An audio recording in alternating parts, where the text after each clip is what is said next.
우리 22절을 다시 한번 읽습니다. 오늘자 날주 역대하 35장 22절입니다. 읽읍시다. 요시야가 몸을 돌이켜 떠나기를 싫어하고 오히려 변장하고 그와 싸우고자 하여 하나님의 입에서 나온 느고의 말을 듣지 아니하고 무기또 골짜기에 이르러 싸울 때에, 여기 이제 요시야라는 사람이 등장하고 느고라고 하는 사람이 등장을 합니다. 역대기가 이제 36장으로 끝이 나지요. 역대하가 36장으로 이스라엘이 이제 멸망을 합니다. 이스라엘이란 이 나라가 지구상에서 이제 사라지게 됩니다. 사라지고 약 2000년간 이제 나라가 없습니다. 그러다가 이제 우리 시대 1948년도 거기도 이제 8월 15일인가 팔레스타인 지역에 자기들이 살던 그 땅 근처에 이스라엘이란 나라를 2000년 만에 이제 회복을 하게 됩니다. 이스라엘 역사가 이제 사라지는데, 그 사라지는 이제 계기가 바로 이제 오늘 본문입니다. 요시야 임금 이후로 요시야의 아들과 요시야의 동생, 또 요시야의 아들, 이렇게 요시야의 동생과 아들이 잠시 임금 노릇을 하지만은 나라가 완전히 기울어져서 이스라엘은 이 요시야 임금 시대에 가장 번성하고 동시에 요시야 시대에 가장 이제 나라의 멸망의 입구에 이제 들어서게 되면, 나라가 완전히 이제 멸망하는 입구에 이제 들어섭니다.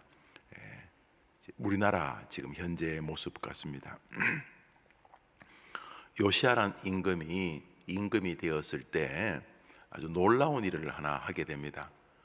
요시야 임금이 되어서 성전을 이렇게 좀 청소하다 보니까 성전 헌금함 구석에서 성경책이 발견이 됩니다.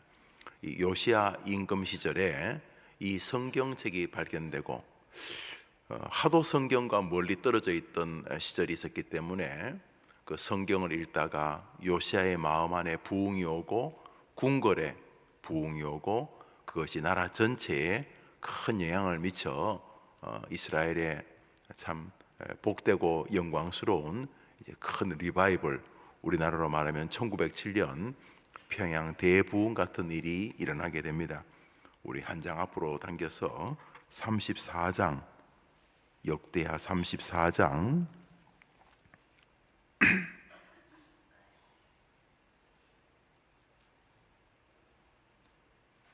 14절을 읽겠습니다.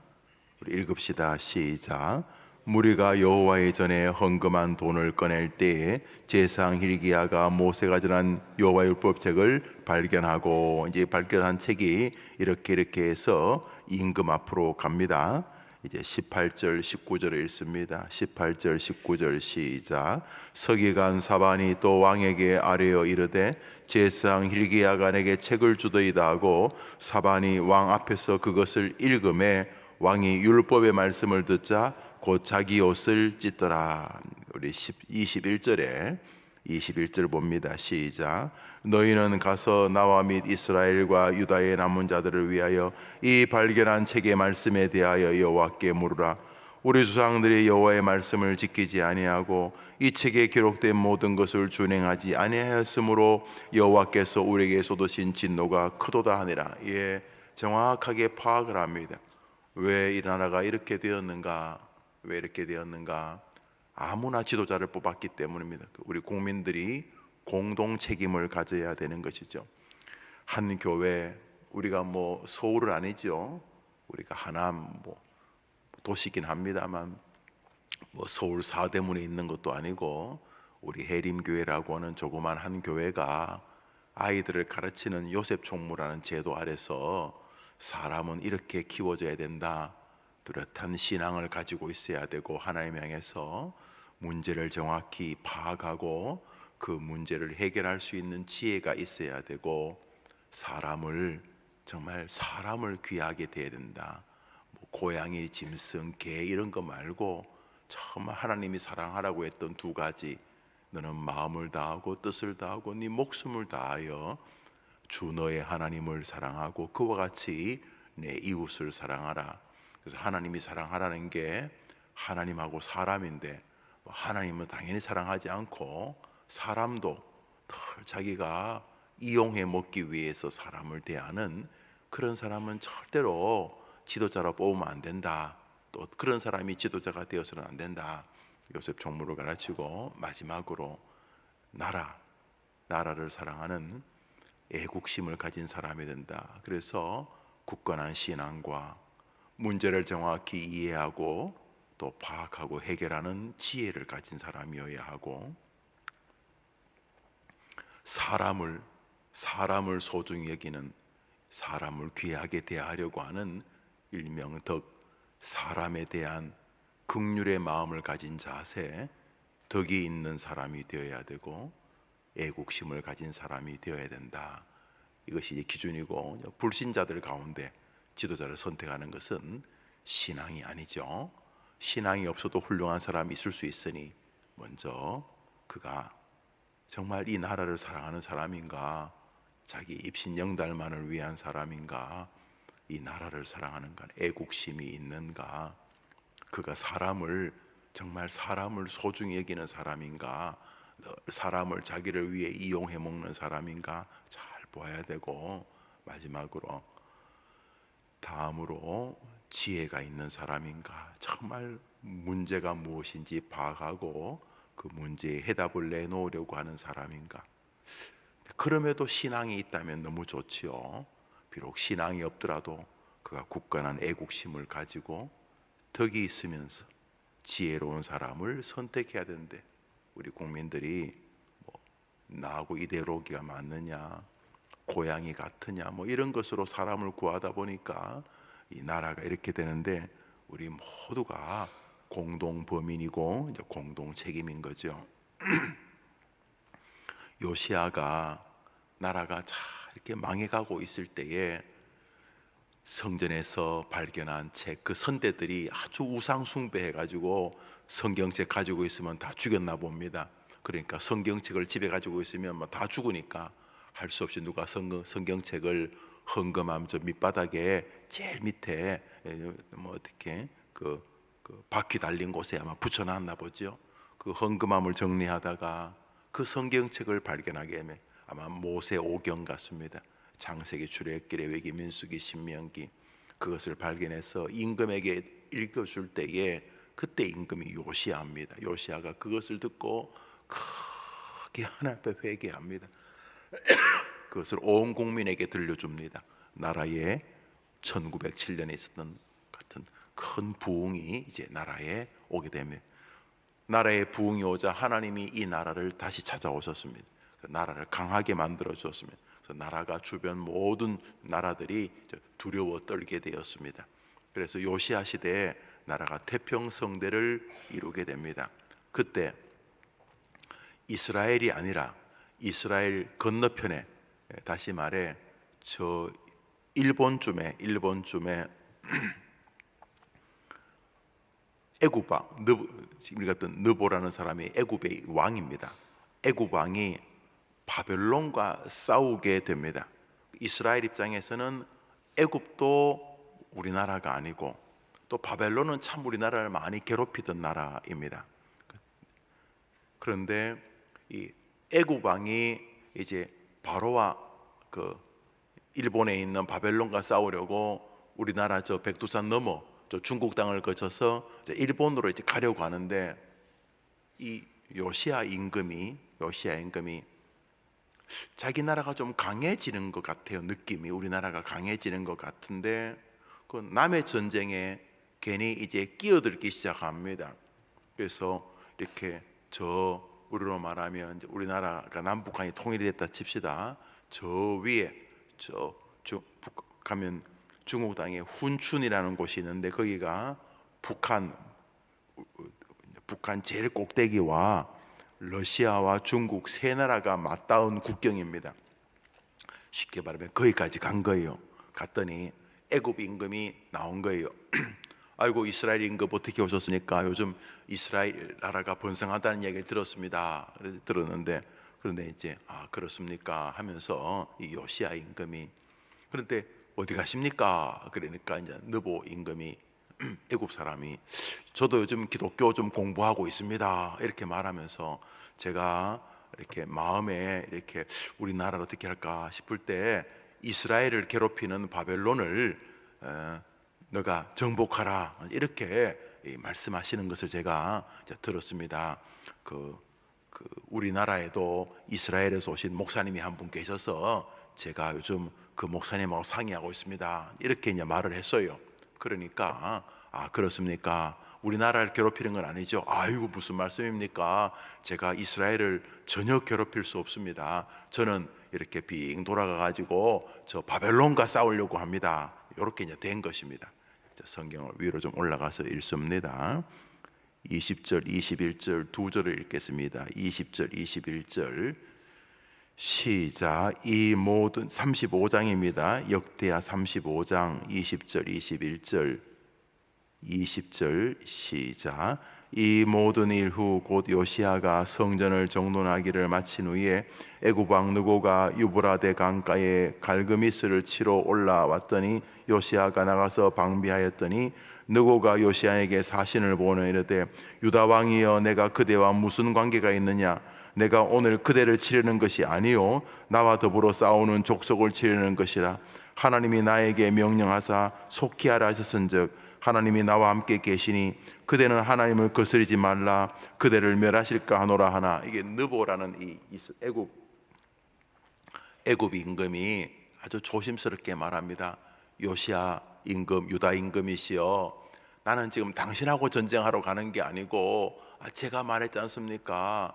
우리 궁궐에 와서 지금 요즘 나한테 성경을 가르치시는 목사님께서 이렇게 말씀하시는데 제 마음에도 자꾸 그런 마음이 듭니다. 그 이스라엘을 괴롭히는 이 바벨론, 지금 바벨론을 치러 갑니다. 바벨론, 이스라엘을 많이 괴롭혔잖아요. 바벨론을 치러 가는데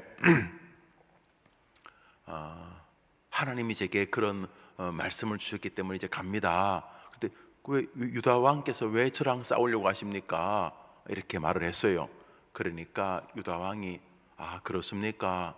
하나님께서 그렇게 말씀하셨군요 하고 이제 조심스럽게 내려가면 될 텐데, 요시야 생각에 그 당대 최강국인 애굽하고도 싸워서 이길 것 같은 느낌이 드는 거예요.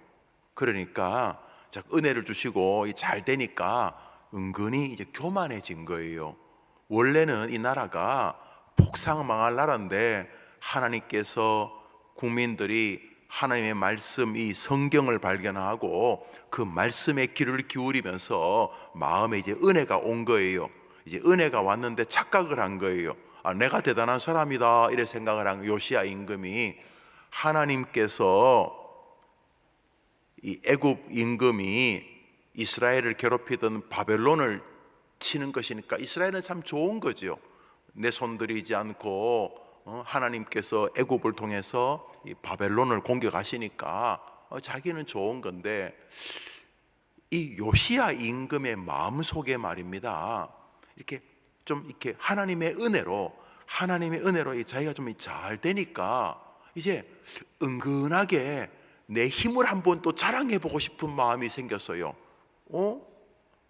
가만 있어봐. 애굽이 힘이 있으니까 바벨론을 치겠지. 그러니까 애굽이 지금 최강인데 가만히 있어봐. 나도 애굽하고 한번 싸워도 이기지 않을까? 이래가지고 정말 이해할 수 없는 짓을 하나 합니다. 우리 읽었던 본문 읽습니다. 22절이죠. 오늘 읽었던 본문이죠. 시작. 요시야가 몸을 들이켜 떠나기를 싫어하고 오히려 변장하고 그와 싸우고자 하여 하나님의 입에서 나온 느고의 말을 듣지 아니하고 무기또 골짜기에 이르러 싸울 때에 그 요시야가 변장을 하고 마치 자기가 이스라엘 군대가 아닌 것처럼, 또 그렇게 또 자기가 마치 임금이 아닌 것처럼 자기는 책임이 없는 것처럼 하면서 전쟁을 이 애굽과 하게 됩니다. 하나님이 애굽 임금의 입을 통해서 분명히 말씀하셨지만은 왠지 내가 믿는 게 좀 더 바른 것 같고 내가 요즘 복을 받으니까 내가 굉장히 대단한 사람 같은 마음이 그만 들었던 것입니다. 변장까지 했다는 것을 보면 자기도 약간 깨림칙한 건 있었던 것 같아요.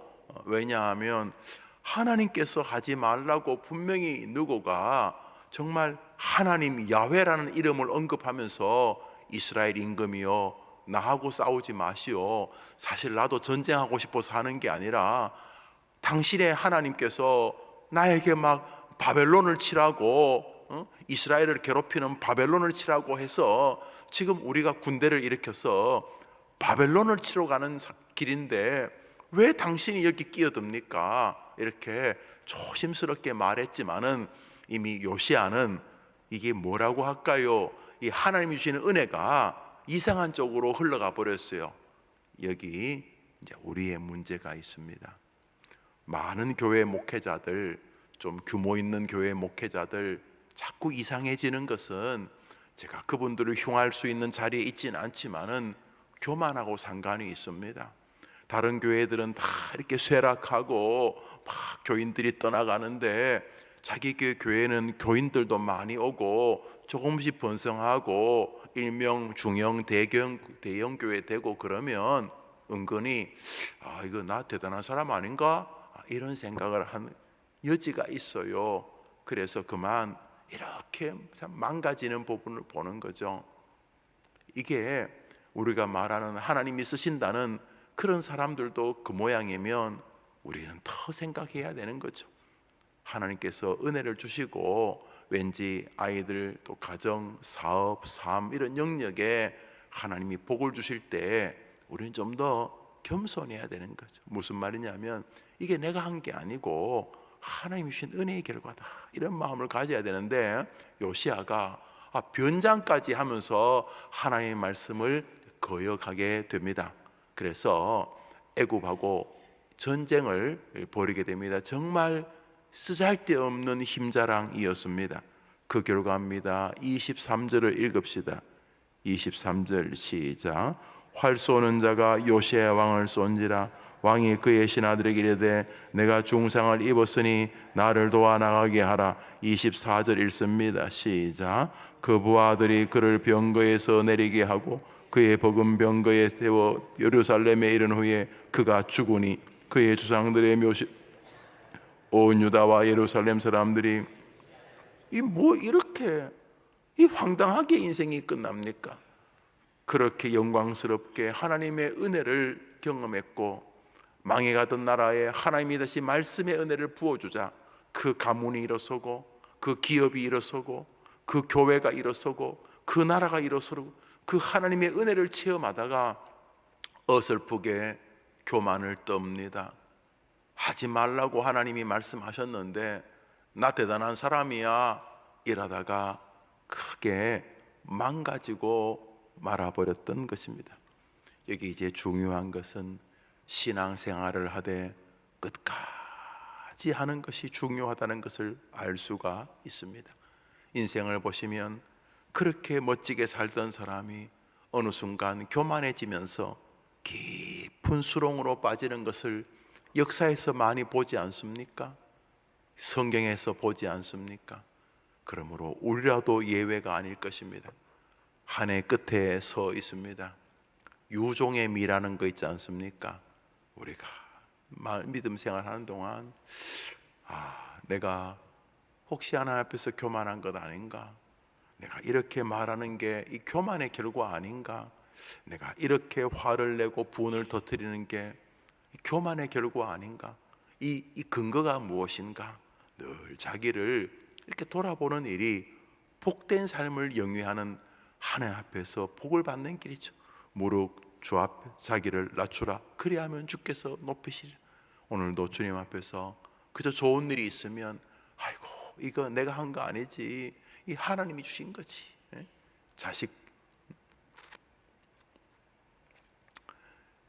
자식을 위해서 다 노력하잖아요. 우리 교인들도 그런 가정 또 반대 가정에 있는데 노력한다고 자식이 다 잘 됩니까? 그러면 자식이 잘 된지 부모님은 자식이 좀 지금 한동안 힘겨운 가정의 부모님만큼 하고 부모님은 그만큼 사랑 안 했습니까? 설명할 수 없어요. 부모도 노력했고 자식도 노력했겠지만 하나님이 도와주셔야 되는 거예요. 도와주셔야 되는 거. 좋은 결과가 있을 때마다 겸손해야 되는 거예요. 내가 한 게 아니기 때문에. 교회도요. 교회가 대한민국의 다른 교회 목사님들은 노력 안 하겠어요? 더 노력할지 몰라요. 그 교회 성도들은 더 노력 안 하겠어요? 그래, 더 노력하겠죠. 그래, 그러므로 교회가 좀 이렇게 번성하고 있다. 그러면 우리가 겸손해야 돼. 겸손해야 돼. 나 대단한 사람이야. 이러면 한 방에 훅 가는 거예요. 오늘 요시야가 생각지도 않은 화살이 날아와가지고 변장까지 했는데 하나님의 화살이 그를 피해가지 않았던 거예요. 한번 따라합시다. 교만은 패망의 선봉이요 거만함은 넘어짐의 앞잡이니라. 우리가 하늘나라 갈 때까지 계속 자기를 돌아봐야 되는 거예요. 영원한 진리. 오늘도 아침에 이 지역 목사님들이 지금 이 새벽에 모이자고 해서 또 잠시 가는데 오늘도 제가 목사님들을 또 만나겠죠. 이 지역 사람들. 첫 번째 해야 될 마음이 교만하지 않는가를 돌아보는 거예요. 늘 왜요?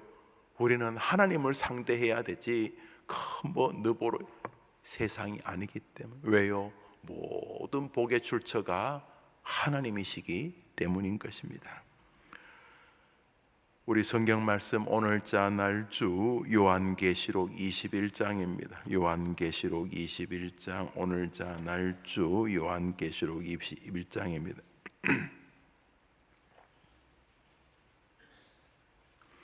3절 4절을 읽읍시다. 3절 4절 시작.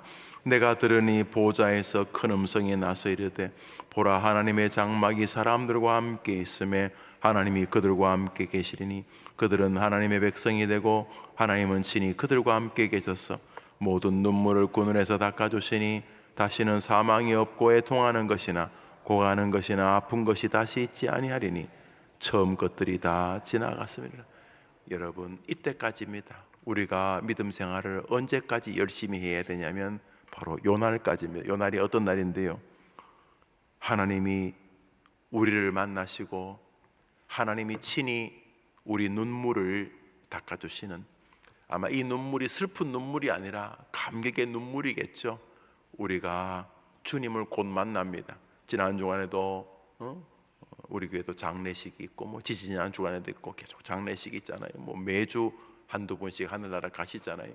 그리고 어느 날 교회 부고란에 우리의 이름이 있겠죠. 그렇지만 우리 영혼은 영광스럽겠죠. 내가 보니 큰 음성이 천군 천사들이 하나님을 찬양하는데 내가 그 앞에 도착을 합니다. 그때 우리 하나님이 뭐라 그래요? 모든 눈물을 그 눈에서 닦아주시니 다시는 사망이 없고 애통하는 것이나 고가는 것이나 아픈 것이 다시 있지 아니하리니 모든 것들이 다 지나가고 우리 주님 앞에 우리가 서게 되는 날이죠. 언제까지 믿음을 지키고 언제까지 주님 앞에서 겸비한 마음을 가지고 살아야 되는가? 바로 요 날까지입니다. 그렇지만 요 날이 멀지 않습니다. 순식간에 요 날이 다가오게 될 것입니다. 우리가 그때까지 오늘도 하나님이 요시야처럼 은혜 주시면 하나님이 정말 내게 은혜 주시는구나, 이렇게 말씀을 발견했다는 거죠. 저도 그런 경험이 있고 우리 교인들도 그런 경험이 있기를 바라는데, 교회 와서 목사님 설교를 듣는데 말할 수 없는 위로와 은혜, 눈물과 웃음 속에서 용기와 소망과 회개와 다짐이 있고, 그래서 말씀에 풍요로웠던 경험들 저도 있고 여러분도 있을 줄 압니다. 집에서 성경을 홀로 읽을 때, 묵상할 때 세상에 어떤 책도 줄 수 없는 마음의 위로와 평강과 소망과 다짐과 회개와 용기를 경험했던 시절도 있을 줄 압니다. 요시야가 그랬습니다. 성전에서 이 성경을 발견하고 그 성경을 읽을 때 마음을 찢고 옷을 찢고 온 백성들과 모든 신하들 앞에 그 말씀을 들려주고 그 말씀이 나라를 완전히 새로운 부흥으로 오게, 그 영광의 은혜를 체험하자 하나님께서 주변 모든 나라를 두렵게 하시고 애굽 임금조차 이스라엘을 두렵게 만들게 하셨는데 자기가 좀 이렇게 그 하나님의 은혜죠. 하나님의 은혜로 뭔가 등 따시고 배부르고 좀 더 살만해지니까 그게 마치 내가 뭐 좀 한 것처럼, 내가 좀 뭐 대단한 사람인 것처럼 그러다가 오늘 본문에 한 방에 훅 가버리는 것을 보여줍니다. 말씀드렸죠. 이스라엘 역사는 요시아까지입니다. 요시아의 아들들과 요시아의 동생들이 임금 노릇을 하는데 결국은 바벨론으로 마지막 임금은 두 눈이 뽑혀서 가고 나라가 멸망당하는 것으로 끝이 나 버리고 말았습니다. 이스라엘의 슬픈 역사의 시발점은 요시아였던 것입니다. 오늘도 선줄로 생각한 자는 넘어질까 조심하라는 말 그대로 생각 하나에도, 표정 하나에도, 말투 하나에도 내가 하나님 앞에 교만한 거 없는가, 이런 마음을 사람 앞에 대하는 거, 그게 신앙입니다. 먼저 가족들에게, 이웃들에게 예수의 은혜를 기억하고 그 은혜 때문에 모든 것이 있음을 기억하고 입만 열면 나의 주님을 자랑하고 입만 열면 자신의 약함을 고백하고, 그래서 하나님 앞에 겸비하게 요시아처럼 슬픈 결과가 아니라 번성하던 요시아처럼 말씀 앞에 옷을 찢고 마음을 찢고 하나님 앞에 자신의 약을 드러내면서 혹여나 좋은 일이 있으면 그게 전부 다 하나님이 주신 것임을 기억하고 하나님께 영광을 돌리는 겸비함이 누리는 은혜를 우리 모든 성도들이 경험하는 연말 되시기를 주님의 이름으로 축복합니다. 주님 가르친 기도로 예배를 마치고 우리 자유롭게 기도하면서 한 주를 출발합시다. 하늘에 계신 우리 아버지여, 이름이 거룩히 여김을 받으시오. 나라의 마옵시며 뜻이 땅에. 오늘날 우리에게 일용할 양식을 주옵시고 우리가 우리에게 죄 지은 자를 사하여 준 것 같이 우리 죄를 사하여 주옵시고 우리를 시험에 들게 하지 마옵시고 다만 악에서 구하옵소서. 대개 나라와 권세와 영광이 아버지께 영원히 있사옵나이다. 아멘. 우리 기도합시다.